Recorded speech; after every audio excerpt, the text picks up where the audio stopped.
जब कोई मृत्यु जिसकी होने वाली हो, मैं आपको एक सिद्धांत बता रहा हूं, जब आपके पिता, आपके दादा, आपकी दादी, आपकी नानी, आपके नाना, जब घर में किसी की मृत्यु हो, और जितने लोग यहां बैठे हैं सुन लो, काम आएगी मेरी बात, और अपने बच्चों को बताना, अपने लिए भी, कि बेटा हम जाएं तो ऐसे ऐसे करना। जब आदमी की मृत्यु होती है तो क्या करना चाहिए, कान खोलकर सुनिएगा। जब आदमी मरने लग जाता है तो सबसे पहले उसे जमीन पर लिटाना चाहिए। जमीन पर लिटाकर हो सके तो गाय के गोबर से शुद्धता से लीप दो और वहां लिटाओ, और मरने वाले आदमी या स्त्री या पुरुष के सामने भगवान का चित्र रखो, राम जी का, कृष्ण जी का, भगवान श्रीमन नारायण का चित्र रखो, विग्रह रखो, चित्र रखो, और तुलसी की माला उसके गले में जरूर होनी चाहिए। तुलसी का दल मुंह में डाल दो। और आप लोग जो रोने लग जाते हैं ना, फलाने मर रहे, रो ना, रो बाद में लेना, पहले मर तो जाने दो। अभी सामने भगवान का चित्र रखो और कीर्तन करो, श्रीमन नारायण श्रीमन नारायण, श्री कृष्ण गोविंद हरे मुरारी, हे नाथ नारायण वासुदेव। जब मरने वाले व्यक्ति के कान में भगवान का नाम सुनाई पड़ेगा और वो नाम सुनते सुनते जाएगा तो उसकी सदगति हो जाएगी, वो दुर्गति से बच जाएगा। और आप लोग क्या करते हैं, अभी मरा नहीं, रोना चालू हो गया, तुम्हारे रोने से क्या होगा, वो जिंदा हो जाएगा। मूर्खों की तरफ, पागलों की तरफ व्यवहार करते हो। कीर्तन करो, भगवान का नाम जपो और भगवान से प्रार्थना करो। इतना तो करना स्वामी, जब प्राण तन से निकले, गोविंद नाम लेकर मेरे प्राण तन से निकले। उस वक्त जल्दी आना, नहीं श्याम भूल जाना, मुरली मधुर बजाना, जब प्राण तन से निकले। पीतांबरी कसी हो, होठों में कुछ हंसी हो, छवि मन में ये बसी हो, जब प्राण तन से निकले। इतना तो करना स्वामी।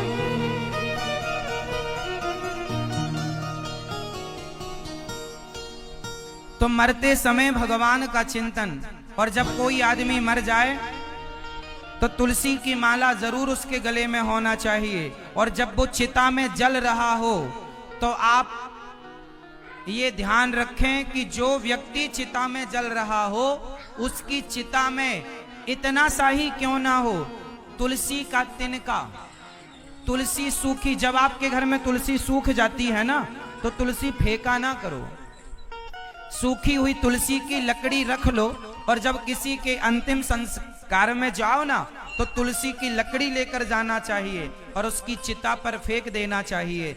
जब चिता पर जरा सी तुलसी की लकड़ी होती है तो वो चिता तुलसी की मानी जाती है। और पद्म पुराण के अनुसार जो व्यक्ति जिसकी चिता में जरा भी तुलसी जल गई वो भगवत धाम को जाता है। ये तुलसी की महिमा है।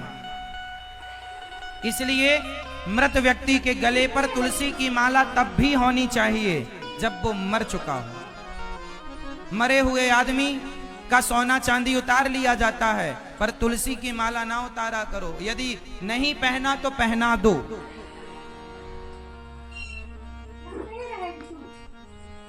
भगवान की बड़ी कृपा है। तुलसी सामान्य पौधा नहीं, तुलसी को सामान्य ना मानो मेरी माँ। तुलसी की बड़ी महिमा है। सूखी लकड़ी भी संभाल के रखना चाहिए, और किसी की भी अंत्येष्टि पर जाओ तो तुलसी की लकड़ी लेकर जाना चाहिए। वो शायद भूल गया हो, वो शायद इस बात पर ध्यान ना दिया हो, पर आपको तो पता है। इसलिए तुलसी, तुम्हारी माँ, तुम्हारे पिताजी, कोई भी जब परम धाम को जाए तो चिता पर तुलसी की लकड़ी अधिक से अधिक।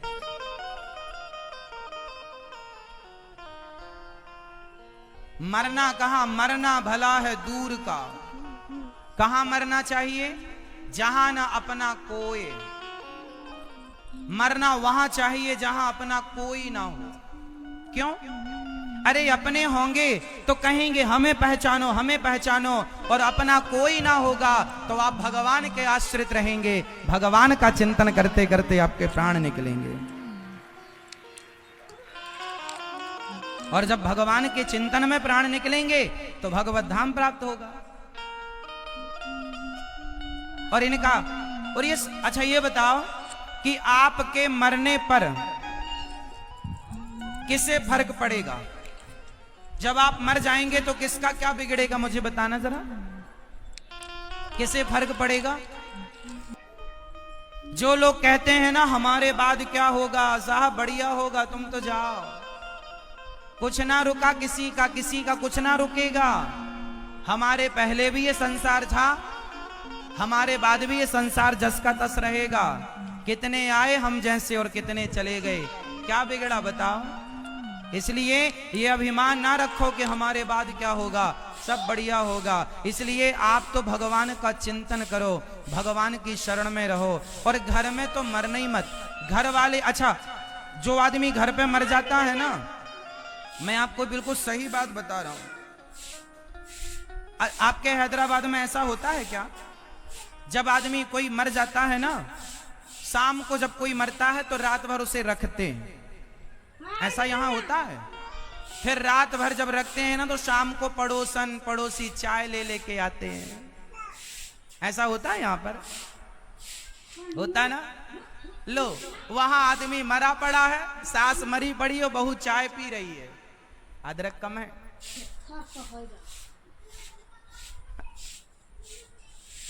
कोई फर्क ना पड़ेगा कि तुम जिंदा हो या मर गए। तुम जिस दिन मरोगे उस दिन भी लोग गर्मा गर्म चाय पिएंगे और चाय पी पी के रोएंगे और बेहोश भी होंगे। ये नाटक नहीं तो क्या है? जिसे तुम असली जिंदगी कह रहे थे वो नाटक है। तुम नाटक नौटंकी को असली मान बैठे, हम क्या करें? ये संसार का प्यार करना, ये मेरा ये मेरा, ये सब नाटक है, कोई किसी का नहीं है साहब। अपने यहां हृदय में हाथ रख के कोई बताए कि मेरा ये है, कोई किसी का नहीं है।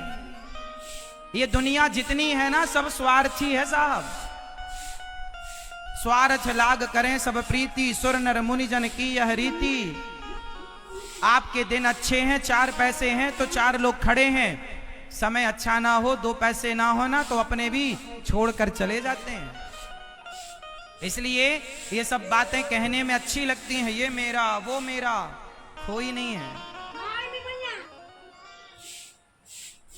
इसलिए इस चक्कर में ना रहो, इस भूल में ना मरो, ना रहो कि ये मेरा, कोई नहीं।